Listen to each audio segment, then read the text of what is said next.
Well, look, I mean, we were building nuclear power plants, 60 years ago. And so we should be better at it now, especially at the modular level. So one of the things I'm curious about, well, two, I suppose, is to what degree does insane regulation make nuclear power unbelievably expensive? And then the second question would be, given that insane regulation does make nuclear power extremely expensive, do you think there's any possibility at all, practically speaking, that red tape could be reversed? I mean, Germany just built an LNG port in like 5 months. So, it's obvious we can get our act together when we need. We can do this. Yeah. I think, regulation has been a big part of why big nuclear is expensive.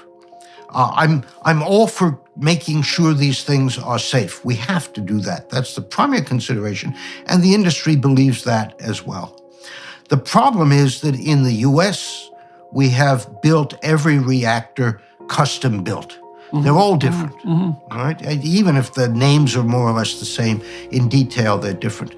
The hope is with small modular reactors is to focus the regulation so that you can get one design approved, and then you can make 100 of them, right, and ship them around the country. You build them in a factory, and you put them on a flatbed rail car and bring them to the site.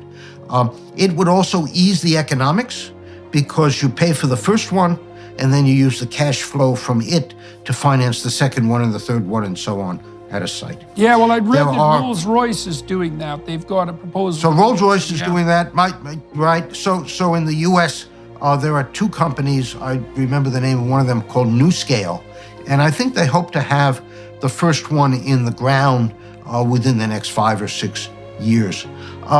You got to come down the learning curve. Right now, the costs are more expensive than big nuclear per kilowatt hour produced. But as they come down the learning curve and build more of these and so on, the costs should come down.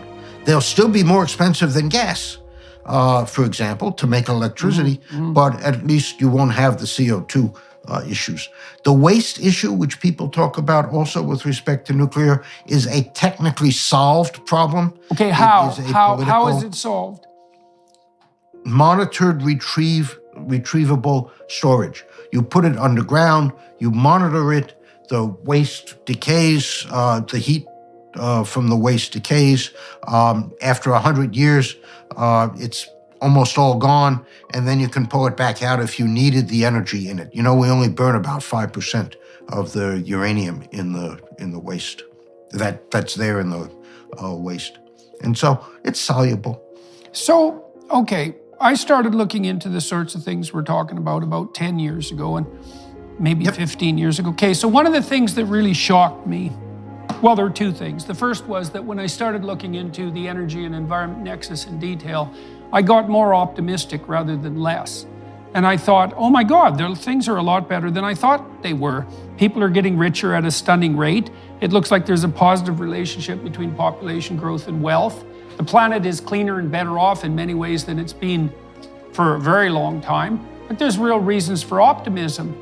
And then so that was shocking. Then I also learned, and this was also shocking, that there's a very positive relationship between GDP and environmental, let's call it awareness and concern. So it looks like once you get people up to about the point where in their country the average GDP is $5,000 per person, people can stop scrabbling around in the dirt and burning everything and eating everything in sight, and they can start to think about what sort of environment they'd like to have for their children and grandchildren. The other thing we do to young people, this really made me disenchanted in some ways with what was happening in universities. There were many reasons for that disenchantment, but the other thing that we convince young people of right when they're in their messianic phase, that's a Piagetian developmental stage between about 16 and 20, is that the way forward morally to take your place in broader society is by taking the route of political activism. And that basically means that what you do to be a moral person is to identify the perpetrators of the apocalyptic catastrophe and then go make life miserable for them. Instead of teaching young people that, no, you should actually spend a few decades developing the knowledge necessary to make some real progress on these fronts. You shouldn't assume that there's some cabal of enemies that you've identified when you're 18, and you certainly shouldn't assume that the mere fact that you're out waving a placard and protesting means that you're on the right side of history, or even on your own, or even in relationship to your own psychological development. So my interaction with young people these days is mostly through the courses I teach at NYU. I teach climate and then energy, 2 separate courses to master's level students. And fortunately, I think already there are a mix of engineers and MBAs, so they have this desire to actually do something positive rather than simply, as you say, wave flags and complain about what's being done. And what I find in both courses is how much the eyes get opened up.